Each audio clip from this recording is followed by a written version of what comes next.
Hello. स्वागत है editorial course में। 3 मई 2021 के एडिटोरियल का एनालिसिस हम लोग करेंगे ग्रामर, स्ट्रक्चर और वोकेबलरी के पॉइंट ऑफ व्यू से। तो चलिए शुरुआत करते हैं। क्लियर एंड डिस्टिंक्ट, ये एडिटोरियल का आज का टाइटल है, हेडिंग है। क्लियर का मतलब होता है साफ और डिस्टिंक्ट का मतलब होता है स्पष्ट। बोले सर दोनों तो एक ही है, हिंदी में भी तो ऐसे यूज़ करते हैं ना, साफ और स्पष्ट। तो उसी तरह इंग्लिश में इक्विवेलेंट है क्लियर एंड डिस्टिंक्ट। जो डिस्टिंक्ट है वो दूसरों से अलग है। तो डिस्टिंक्ट के सिनोनिम्स के रूप में आप डिफरेंट भी बोल सकते हैं, स्पेशल भी बोल सकते हैं। किस टॉपिक पे है, किस मुद्दे पे है ये एडिटोरियल? तो on verdicts in assembly elections.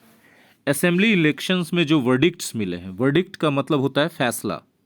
Verdict के सिनोनिम्स के रूप में आप जजमेंट यूज कर सकते हैं, डिसीजन यूज कर सकते हैं।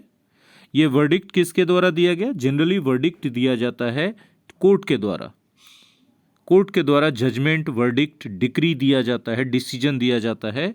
तो वर्डिक्ट के सिनोनिम्स के रूप में जजमेंट, डिसीजन, डिक्री यूज करते हैं। लेकिन यहाँ वर्डिक्ट जनता ने दिया है। असेंबली इलेक्शंस अभी कुछ राज्यों में हुआ, जैसे आसाम में, चेन्नई में और पश्चिम बंगाल में, इन सब राज्यों में इलेक्शंस हुए हैं, असेंबली इलेक्शंस विधानसभा के। उसमें क्या वर्डिक्ट आया है, क्या फैसला आया है, उसके बारे में है। The verdicts in the assembly elections hold different lessons for different parties. विधानसभा चुनाव में अलग अलग पार्टियों के लिए अलग अलग सबक सीखने को मिले हैं, जो वर्डिक्ट आया है उससे। आगे बढ़ते हैं।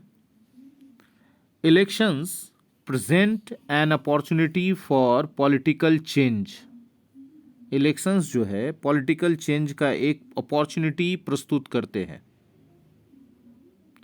But voters at times prefer the familiar comfort of continuity and reward performance over promise.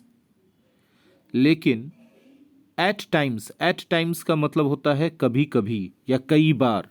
Voters जो होते हैं, मतदाता, वो प्रेफर करते हैं फेमिलियर कंफर्ट ऑफ कंटिन्यूटी को, मतलब जो चल रहा है उसी को चलने देना चाहते हैं।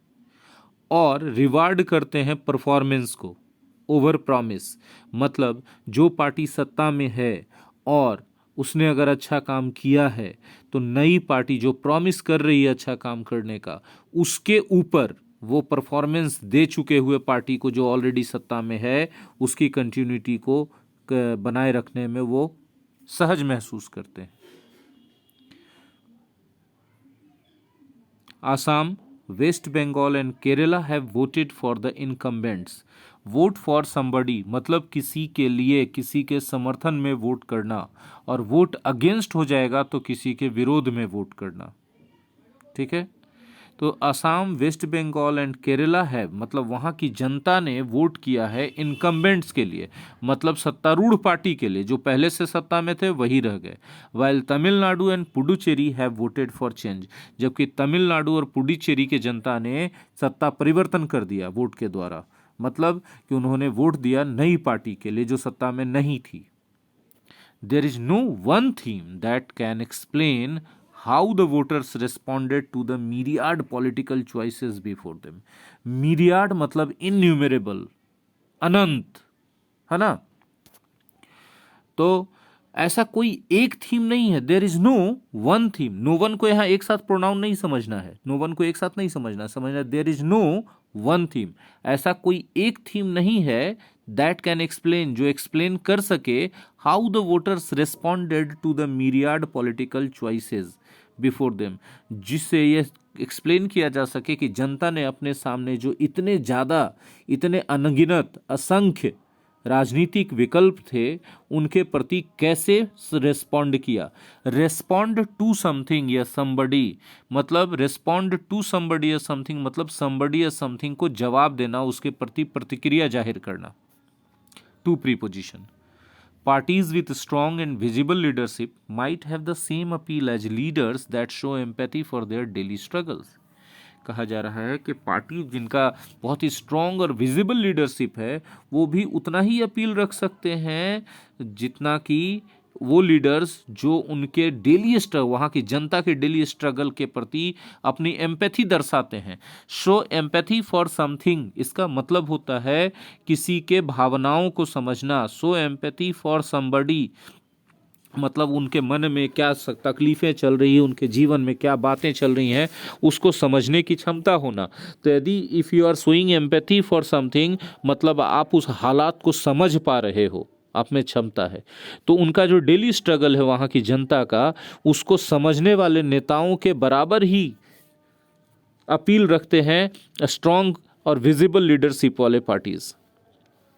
While Hindutva nationalism won Assam for the BJP, in waste Bengal, Tamil Nadu and Kerala its limits became apparent. जहां एक और आसाम में हिंदुत्व बीजेपी के लिए हिंदुत्व नेशनलिज्म ने विजय प्राप्त करके दिया, मतलब बीजेपी ने हिंदुत्व नेशनलिज्म के नाम पर जीत हासिल कर ली। वहीं वेस्ट बंगाल, तमिलनाडु और केरला में हिंदुत्व के राष्ट्रवाद या हिंदुत्व आधारित राष्ट्रवाद का सीमा स्पष्ट दिखाई पड़ा कि बस इसी सीमा तक इनका विकास हो सकता है, क्योंकि इन तीनों राज्यों में बीजेपी जीती नहीं। एपेरेंट, एपेरेंट मतलब क्लियर, ऑब्वियस, है ना, visible. In fact, M.K. Stalin in Tamil Nadu and Pinarayi Vijayan in Kerala, both known critics of Prime Minister Narendra Modi, offered an ideological alternative to the politics of the BJP. Although it was not a direct contender for power directly in either state. देखिए, दो नाम लिया जा रहा है वास्तव में, M.K. Stalin Tamil Nadu में और पिनराई विजयन केरला में। ये दोनों प्राइम मिनिस्टर नरेंद्र मोदी के क्रिटिक्स के रूप में जाने जाते हैं। इन दोनों ने बीजेपी के पॉलिटिक्स के आइडियोलॉजिकल अल्टरनेटिव के रूप में एक उदाहरण प्रस्तुत किया या एक मौका प्रस्तुत किया वहां की जनता के लिए। हालांकि ये दोनों डायरेक्ट कंटेंडर नहीं थे सत्ता के लिए। कंटेंडर का मतलब होता है राइवल, कॉम्पिटिटर, प्रतियोगी। देखिए, कंटेंडर का मैंने हिंदी बताया प्रतियोगी, और दो सिनोनिम्स बता दिए, राइवल और कॉम्पिटिटर। ठीक है, तो बीजेपी के लिए ये दोनों जो है किसी भी राज्य में, चाहे वो चेन्नई के M.K. स्टालिन, तमिलनाडु के M.K. स्टालिन हो और चाहे केरला के पिनराई विजयन हो, ये दोनों में से कोई भी ये दोनों बीजेपी के विरोधी। बीजेपी का जो राजनीति है, हिंदुत्व राष्ट्रवाद का राजनीति लोग करते हैं, उसके खिलाफ या उसके विकल्प के रूप में एक अच्छा आइडियोलॉजिकल चॉइस या अल्टरनेटिव इन दोनों ने प्रस्तुत किया वहां की जनता के सामने। लेकिन फिर भी ये दोनों सत्ता में भागीदारी के लिए या सत्ता के लिए लड़ने वाले, सत्ता के लिए वोट चुनाव में खड़े होने वाले डायरेक्ट कंटेंडर नहीं थे दोनों राज्यों में। In contrast, the Congress's efforts to arrest its slide and gather its wits did not yield much. जबकि इसके खिलाफ इसके तुलना में देखा जाए, इन कॉन्ट्रास्ट मतलब इन दोनों के तुलना में, तमिलनाडु में M.K. स्टालिन और पिनराई विजयन जो केरला में इन्होंने परफॉर्मेंस दिया बीजेपी के खिलाफ, ठीक है, तो उसके तुलना में कांग्रेस का प्रयास जो रहा कि वो अपने स्लाइड मतलब डिक्लाइन मतलब हरास, रिड्यूस जो उसका हो रहा है पावर, उसको अरेस्ट करना। अरेस्ट इट्स स्लाइड का मतलब अपनी कमी को रोकना, कि कैसे वो सत्ता से धीरे धीरे बाहर हो रही है, उनके पकड़ धीरे धीरे कम हो रही है, उसको रोकने का प्रयास करते हुए दिखे। और gather its wits did not yield much, और इस बात का प्रयास करते हुए दिखे कि इनकी पकड़ थोड़ी हो लेकिन इसका बहुत ज़्यादा कोई फायदा नहीं हुआ। डिड नॉट यील्ड मच का मतलब इसका कोई फायदा ज़्यादा नहीं हुआ। The results have exposed more Ching's in its armours. ठीक है, लेकिन परिणाम क्या हुआ कि कांग्रेस के कवच में और ज़्यादा छेद हो गए। While regional parties offered robust resistance to the BJP, जबकि दूसरी ओर क्षेत्रीय दलों ने बीजेपी को जबरदस्त टक्कर दी। ऑफर रोबस्ट रेजिस्टेंस, रोबस्ट मतलब स्ट्रॉन्ग, रेजिस्टेंस मतलब विरोध, बहुत मजबूत विरोध किया। मतलब बीजेपी के प्रतियोगियों के लिए, उम्मीदवारों के लिए जीतना क्षेत्रीय दलों के उम्मीदवारों से थोड़ा कठिन हो गया। In waste Bengal, Mamata Banerjee mobilised Bengali subnationalism that stopped the rampaging march of Hindutva. ठीक है, पश्चिम बंगाल में ममता बनर्जी ने बंगाली सब नेशनलिज्म का मुद्दा उठा दिया, जो हिंदुत्व के रैम्पेजिंग मार्च को रोक दिया उसने। मतलब कि जैसे हिंदुत्व का कार्ड खेल रहे थे बीजेपी वाले, हिंदुत्व नेशनलिज्म का, वेस्ट बंगाल में जाके वहाँ ममता बनर्जी ने मोबिलाइज कर दिया बंगाली सब नेशनलिज्म को। ठीक है, अभी के लिए एटलीस्ट फॉर नाउ, कम से कम अभी तक के लिए इस चुनाव में तो उन्होंने, ममता बनर्जी ने बीजेपी के हिंदुत्व वाले एजेंडे को तो रोक ही दिया। रैम्पेजिंग मार्च क्यों कहा गया? रैम्पेजिंग का मतलब होता है तहस नहस करने वाला। ठीक है, एकदम बहुत बड़ा जुलूस जो एकदम सब कुछ को बिगाड़ के रख दे। तो कैसे बिगाड़ा? तो भाई इतना बड़ा बड़ा जुलूस जो बीजेपी का हुआ, तो जाहिर सी बात है कि उसमें कोरोना ने अपना पूरा पैर पसारा। ठीक है, जब कोरोना ने जब पैर पसारा तो वहाँ की अर्थव्यवस्था, जाहिर सी बात है कि फिर सब काम रुकेगा, अर्थव्यवस्था ठप पड़ेगी, इसलिए रैम्पेजिंग बोला गया। This was the first serious bid मतलब प्रयास of the BJP for power in Bengal. Bengal में सत्ता में आने के लिए बीजेपी का एक पहला गंभीर प्रयास था, सीरियस प्रयास था। दो it fail far short of its बोस्ट्स, लेकिन जितनी बड़ी बड़ी डींगे इसने हाँकी थी, मतलब बीजेपी ने हाँकी थी, इससे बहुत दूर रहे वो। Fall far short of something मतलब वहाँ दूर, एकदम उसके नज़दीक नहीं पहुँच पाना, बहुत दूर रह जाना। मतलब बीजेपी ने तो ये हवा बना दिया था ना कि पश्चिम बंगाल में उनकी जीत हो रही है, तो जीत क्या, बहुत कम सीट लाए उस हिसाब से। ठीक है, पहले के हिसाब से बढ़ गया, 3 सीट से 81 सीट हो गया, लेकिन जो इनका बोस्ट्स था, जो बड़ी बड़ी डींगे थी, उससे तो बहुत कम रह गए। द बीजेपीज राइज इज रिमार्केबल, हालांकि वो बहुत अपने बड़े बड़े डींगों से पीछे रह गए, लेकिन फिर भी इनका राइज जो है रिमार्केबल है, प्रशंसनीय है। उत्थान, राइज मतलब उत्थान, रिमार्केबल मतलब प्रशंसनीय। रिमार्केबल को आप कह सकते हैं praiseworthy, commendable. From 3 seats in 2016 to 81 now. 2016 में इन लोगों ने 3 सीट जीता था, अब 81 सीट हो गए। तो जाहिर सी बात है कि 77 सीटों का फायदा हुआ है इनको, 77 या 78 सीटों का फायदा हुआ है।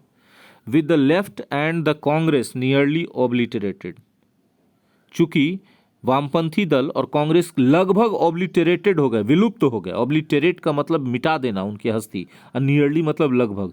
The BJP is now a force to reckon with in the state, और अब बीजेपी एक ऐसी ताकत बन के उभरी है जिसको अनदेखा नहीं किया जा सकता है। इफ समबडी और something is a force to reckon with, तो वो एक ऐसी ताकत है जिसको आप अनदेखा नहीं कर सकते हैं। कोई भी डिसीजन लेने में उसके बारे में सोचना पड़ेगा। But what got it so far may not necessarily take it any further. लेकिन बीजेपी को जो बात अभी तक, जो मुद्दा यहाँ तक लेके आई है, कोई ज़रूरी नहीं है कि आगे भी वो और आगे बढ़ा दे बीजेपी को भविष्य में।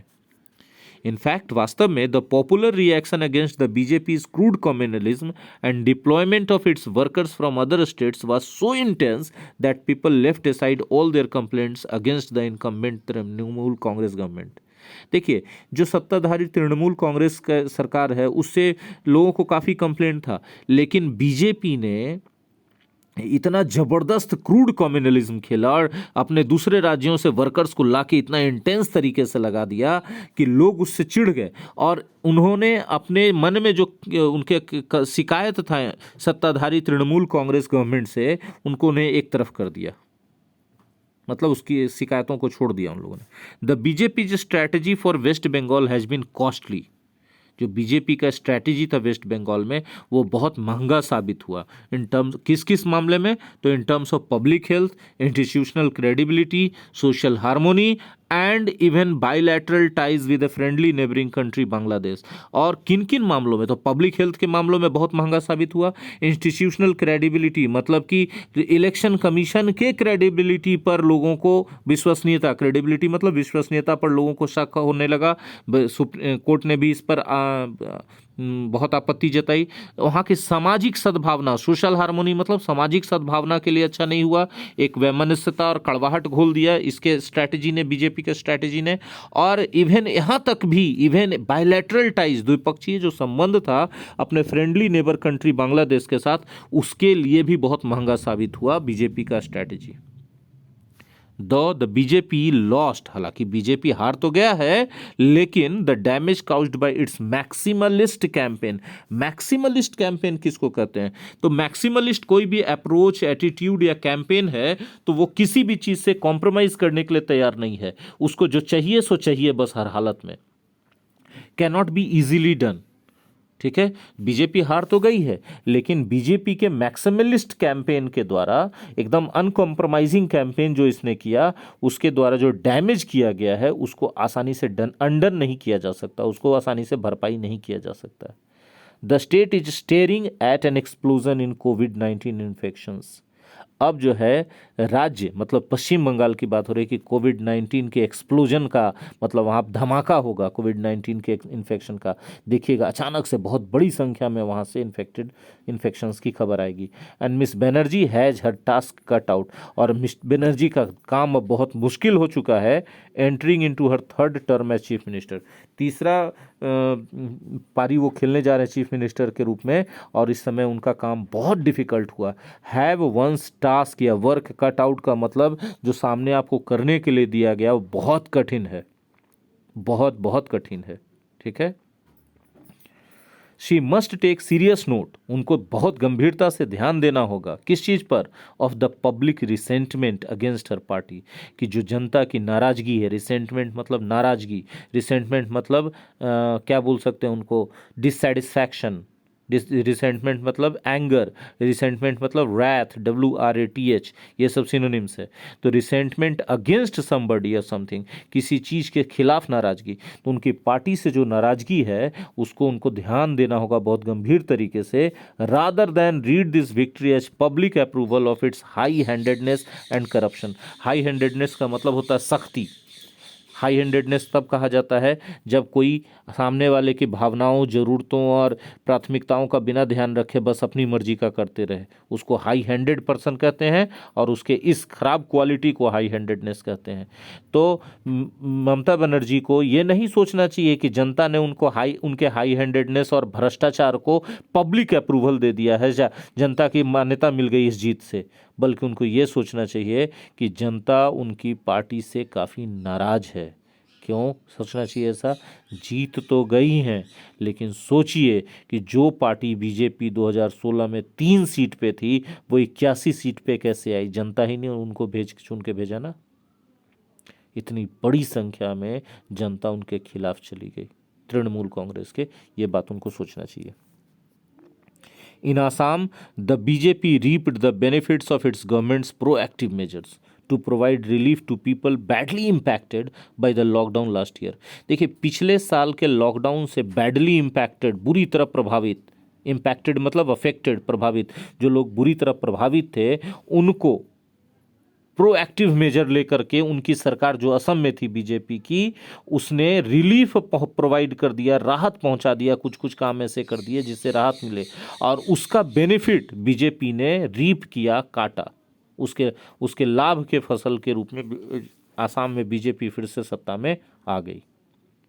While the Congress AIU DF partnership failed to live up to its promise, live up to expectations, उम्मीदों पे खरा उतरना, लिव अप टू प्रॉमिस, वादे पर खरा उतरना, failed to live up to promise, वादे को पूरा कर पाने में असफल हो जाना, वादे पर खरा उतर पाने में असफल हो जाना, failed to live up to expectations, उम्मीदों पर खरा उतरने में असफल हो जाना। तो कांग्रेस और AIU DF का जो पार्टनरशिप था वो फेल हो गया अपने प्रॉमिस पर खरा उतरने में, मतलब वो लोग अपनी प्रॉमिस को पूरे नहीं कर पाए। जबकि the BJP inflamed communal passion, BJP ने सुलगा दिया, इन्फ्लेम कर दिया मतलब सुलगा दिया सांप्रदायिक भावनाओं को, बाय सजेस्टिंग दैट, यह हिंट करके कि AIU DF leader Badruddin Ajmal, AIU DF के जो नेता हैं बदरुद्दीन अजमल हैं, कुड बिकम चीफ मिनिस्टर, वो चीफ मिनिस्टर बन जा सकते हैं इफ द अलायंस वॉन, अगर कांग्रेस और AIU DF के गठबंधन की जीत हो गई तो। As the party's key strategist in the victory, Finance Minister Himanta Biswa Sarma will likely make a claim for the top post. Likely make a claim मतलब उनके दावा करने की संभावना है। किनके? जो पार्टी के की स्ट्रैटेजिस्ट थे आसाम में। की स्ट्रैटेजिस्ट किनको कहा जाता है? वह व्यक्ति जो चुनाव के दौरान सबसे महत्वपूर्ण रणनीति बना के देते हैं पार्टी को। ठीक है, तो आसाम में जो जीत हुई है बीजेपी के, उसके की स्ट्रेटेजिस्ट कौन है? Finance minister Hemant Biswa Sharma. संभावना है कि वो टॉप पोस्ट के लिए दावा कर सकते हैं, मतलब कि वो मुख्यमंत्री पद के लिए दावेदारी प्रस्तुत कर सकते हैं। And the BJP will have an internal power tussle to handle, और बीजेपी को इंटरनल पावर टसल को सामना करना पड़ सकता है, सत्ता का टकराव का सामना करना पड़ सकता है। तो ये था 3 मई द हिंदू एडिटोरियल का एनालिसिस। उम्मीद है कि आपने बहुत सारे फ्रेजेज, स्ट्रक्चर्स सीखे होंगे। अगर आपको वाकई अच्छा लगा तो आगे बढ़ाइए, दूसरे बच्चों तक पहुंचाइए, सपोर्ट कीजिए मेरा और उन बच्चों का भी जिनको इसकी ज़रूरत है।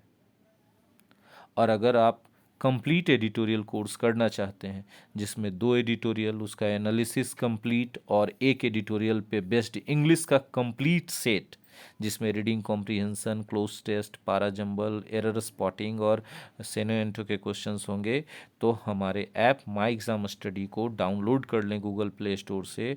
उसका लिंक डिस्क्रिप्शन में दिया जा रहा है। ओनली 99 रुपीज़ पर मंथ में डेली 3 वीडियो और 3 पीडीएफ कम से कम डेली आपके पास जाएगा। ये ज़बरदस्त ऑफ़र है आप लोगों के लिए। बाकी इस वीडियो को अगर अच्छा लगा हो तो ज़रूर लाइक कर दें, शेयर कर दें, कमेंट में अपनी ओपिनियन बताएं, सपोर्ट करें शेयर करके, बहुत ज़रूरत है। Thank you very much.